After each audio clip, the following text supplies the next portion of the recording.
Hey everybody, welcome to another video review. This is going to be, as with most of the Lord of the Rings mini Helm reviews, going to be a little bit chill, a little break, since I tend to ramble for so long on some of the other statue pieces. I don't know, I guess I'm looking at some of my older videos. When I started out doing this, it just seemed to be a little bit more simple or short. I would just kind of show the piece, say a few words about the piece, and then that was it. And maybe that's kind of what people like. It's just kind of a different style that people like.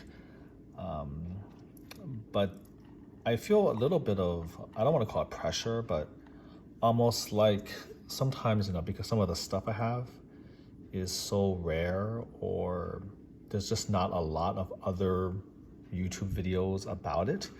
I don't know whether that's just because of people not owning it or there's just no interest. But there's so little information that I almost kind of feel this obligation to talk a bit more about the background. I know that you can Google a lot of this, but sometimes some of this information is hard to come by. And so I do feel a little bit more of an obligation to talk in a bit more detail about the piece. And I guess sometimes, that gets out of hand, and then you have like a video game statue review that starts approaching an hour, which is pretty crazy. But I don't know. A large part of this, of course, is for me. My channel, even though I think it could be monetized by now, it's still not monetized. I don't really care about that. This is not something I do for income or whatever. A lot of it's just for myself and for posterity. The information is out there, maybe 10, 15, 20 years, who knows what will happen to all of this information. But at least it'll be out there for people who are interested. And a little part of me also wonders in long time from now, when maybe I'm gone, whether my children or grandchildren may happen across these YouTube videos and sort of get a chance to hear my thoughts about so many different things on a particular day, for instance, in early January 2023. And through these reviews, they'll get maybe a sense of who I am as a person and what I really liked or loved or didn't like, back when I was younger. So if you look at it from that lens, then it does make sense, of course, to talk a bit more and have a bit more of my personality and my thoughts come through. But anyways, when we get to something like this, which is like a mini Helm line, there isn't quite as much to talk about because it's rather simple. It's just quarter scale mini Helm. We talk a little bit about what it is, we check it out, and then you're done. So this is the crown of King Theoden, the king of Rohan. And so this would be from the Lord of the Rings, not the Hobbit. It's kind of interesting, but when Weta Workshops decided to continue the line, or the mini Helm line, they sort of mixed things up. So they didn't continue the line with the the goal of just releasing Hobbit mini Helms or headwear, for instance. They wanted to not only release some of those mini Helms from the Hobbit trilogy, but also to go back and sort of fill in the holes of some of the pieces that they may have wanted to get to but never did in the original Sideshow Weta partnership. So the new release does have combinations of both Lord of the Rings and the Hobbit sort of products. So this is King Theoden. It's a beautiful crown, and we're going to be able to get some close-up detail of this. Now, one of the very, very nice things about this piece is that it is actually made out of metal instead of the vinyl or plastic or whatever they were using for a lot of the newer releases. In fact, I believe this is the first metallic piece that they've released in the new line. Everything else is PVC. And I can sort of understand why they did that, because it's such a small piece. I mean, right? It's not really a helm, but it's a crown. And so if this were to be made of plastic PVC, it would just be too ridiculous to charge, their price. I mean, this is over $100, which is already sort of a joke. But if this was to be made out of plastic, it would just be even a greater outrage. So I guess if you want to talk about whether Weta Workshop has any shame at all, then I guess this is kind of the line, for now at least, that they don't want to cross. So I'm happy about that, because it's made out of metal. I can clearly tell when I tap it and when I put it in my palm of my hand. The design was originally from Nyla Dixon. The product does come with a nice pamphlet that on the one side shows you or gives you some information about the art design of the crown, with a couple of nice stills of King Theoden wearing it in various scenes of the film. And then the opposite side shows some of the other pieces from the line. So if you read that pamphlet, this was designed by the costume designer, Nyla Dixon. And then she also, of course, went and looked at some of Alan Lee's drawings. Alan Lee was one of the concept artists, and he's one of the most famous token illustrators in the world. Sorry for the dishwasher going on behind me. Hopefully you can still hear me. And his sort of style kind of pervaded the entire Lord of the Rings line and the Hobbit line. Very, very nice. So he made some adjustments. So you can kind of see some of the motifs that are important to the Rohirrim, especially the horses. So you can tell the little stylized horse heads here all throughout. Of course, it's a golden crown. They're also very important to their culture is the rays of the sun. They wear that medallion with the rays of the sun on their cloaks. And so in another nice touch, instead of just having a simple black base that every other mini helm has, this one actually comes with a very nice little quarter scale version of that clasp that the Rohirrim put on their cloaks on the base. You can clearly kind of see again the lovely detail of that, the rays of that sun. This is again from the movie. And here, you can kind of, again, tell the rays of the sun, the ruby, and then the motifs all the way around with the precious gems. It's a small piece, but I do really like it, especially with its, kind of unique base, which is really nice. I don't know if this is metal. It certainly kind of feels like it when I tap it, but it may be resin, I'm not sure. But the crown does feel metallic. There's only 3 crowns in the entire mini helm collection that I remember.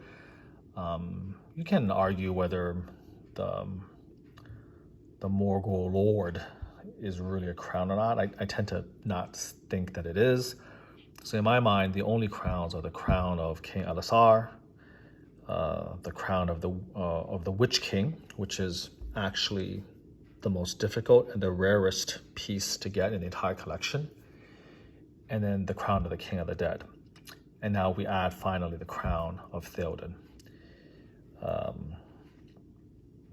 I don't know if there's any other real crowns to make.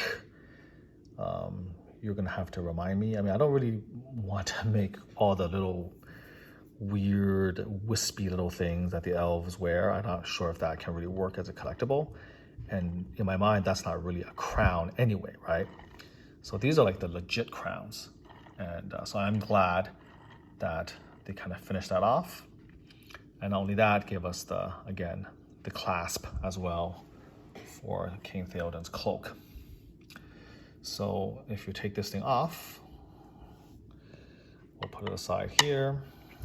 You can clearly see that this is what they use to support the crown, only being used again in 3 other instances. I'm not even quite certain that the crown of the King of the Dead requires this, because it's almost like a helm. But for sure, LSR and the Witch King needed something like this to hold it. I'm gonna hold it up to the light so you can kind of see the medallion a little bit nicer with this motif. And at the bottom, you can see it's the crown of King Theoden. They only made 750 of these, sculpted by Sean Bolton, and it is from Lord of the Rings, Weta Workshop. So 261 out of 750. I believe this is still available. I forget. But Lord of the Rings stuff tend to be a little bit more popular. So this is a very clean version of this.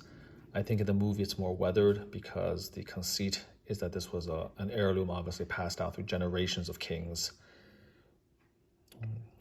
I think this is the right distance to show off detail without it getting washed out. So you can see the sort of the fa diamond, the ruby, things like that. And again, some of the detailing of it. There you go. And this is the front with the ruby, in case there was ever any doubt. You can kind of see the inside structure here as well. There's a little bit of paint, a defect of the metal right over here. This is sort of the way it came from Weta. Not too bothered by that. This is on the inside. It's a very quick and easy fix if we don't want it to, but I don't really care about that. And you can see in general how big it is in the palm of my hand. And putting it on is quite simple. You just simply lay it on like this and have it seated. And that's it. So giving it one more twirl so you can appreciate it, and then coming back, giving it a twirl here so we can see how it looks. You can move it a little bit so it lines up. So yeah, I mean, I've made my feelings about the PVC-ization of the mini helm line very clear. So obviously I'm happy that this is actually, die cast metal or whatever type of metal it is. But it shows that obviously if they can do it with this, especially with the, sort of the finer details. I mean, this is not like a very crude piece. And so if they're able to do it with a crown like this, then, why can't they do it with all of the helms in the line? I still think it's one of the biggest mistakes that they didn't do that. But yeah, this is definitely something I'm pretty happy about. And the turnaround was very quick. I mean, they pre-ordered this was only a few months ago, less than a few months ago. And I got an email that said this was already ready to ship. Now, the companion piece to the Crown of King Theoden is a kind of a weird decision. They decided to actually make the Rohirrim helm of Eowyn when they had Eowyn actually, riding with the Rohirrim. I don't know what sort of nonsensical plot twist that was going to be. Luckily, they decided to stay true to Tolkien's work. But I feel like you're kind of running out of ideas if you're starting to give us, concept mini helms that, from essentially work that was never seen on screen and never done. But it seems like the line might be coming to an end, like they might be finishing up. But that is going to come in a couple months, and that represents number 20 in the restart of the line. This is number 19. I have to check, is it 20 or is it 21, 22? But it's in the 20, neighborhood of 20. So The original had, I think, well over 30 total. I think 33, give or take. So it's slowly approaching the total number of the original metal mini helm series from Sideshow Weta, which is pretty remarkable considering that that original series sort of addressed a lot of the different helms from the movies. And so for the restart to be able to get through 20 additional pieces is actually pretty impressive. Regardless of how you feel about the material, how I feel about the material, it is kind of nice that, you know, they actually took the time, despite the horribly increased price point. And again, the material, they did take the time to fill in a lot of those holes. So that when this line is finally formally finished, I think that it'll be really nice displaying all, you know, 50 plus of them and kind of seeing a true, you know, sort of collectible representation of all of the different mini helms from the entire 6 movies of this, you know, of the epic series. And it's kind of similar to the feeling you would get if you saw all 49 quarter scale mini busts. This just sort of gives you that sense of closure, and I think it would be pretty cool. And one of these days I'll make a video on that. When I know the line is over, I'll dig all of that out. It's going to be a big to do. It will take me, I think, probably the better part of a day to get all of that out and shot. But for sure, it'll be the only one on YouTube. Because I don't even know how many people actually out there in the world have a complete set of mini helms and busts like I do. I'm sure a few, but definitely not very many. And I don't know how many of those would ever be willing to put it on YouTube. Certainly none that exists. So a little bit of rambling, as usual, as part of the course for me about the future. But I do hope that while I've been talking, you've been sort of enjoying the nice detail of this metallic crown of King Theoden. I look at this and I kind of lament what might have been for the other entries, especially some of the truly, you know, badass ones, like, you know, the ones from the dwarves, for instance, King Dane, and the Erebor or Erebor dwarven helms. That would have been just so amazing. The ring wraith of Harrod's mini helm. So many great pieces from the new series that would have gone to the next level if they just done it in metal like the originals. But there you go. Thanks for taking a look at this with me. And until next time, do take care.